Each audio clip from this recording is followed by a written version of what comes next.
Reparti i urgjencës në Spitalin e Sarandës paraqitet i përgatitur për të përballuar fluksin e pacientëve gjatë sezonit turistik pranveror, kur numri vizitorëve në jug të vendit nis të rritet. Me afrimin e muajit qershor ndërmerren edhe masa shtesë për përballimin e një fluksi edhe më të lartë në zona turistike si Ksamili, Borshi dhe Himara. Gjatë muajve të verës hapen qendra shëndetësore sezonale të pajisura me mjek dhe infermier shtesë. Personeli urgjencës është i mjaftueshëm për të përballuar situatën dhe rastet që i paraqiten pranë këtij reparti.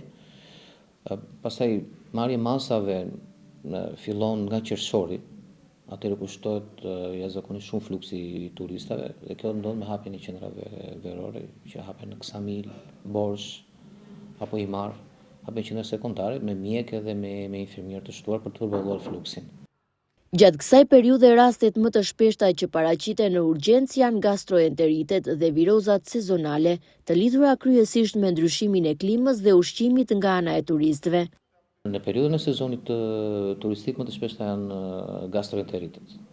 Duke qenë se turistët ndryshojnë klimën, ushqimin, pastaj shtohen dhe virozat, enterovirozat janë të periudhës, kryesisht gastroenteritet. Ata biles janë shumë të kënaqur, sepse merrin një shërbim në kohë rekord, të cilat nuk i ofrohet në vendet e tyre.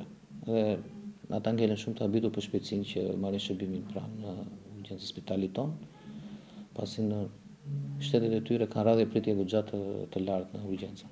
Sipas bluzave të bardha, shërbimi shëndetësor në këto zona vlerësohet pozitivisht nga turistët, të cilët përfitojnë ndihmë të shpejtë dhe efikase.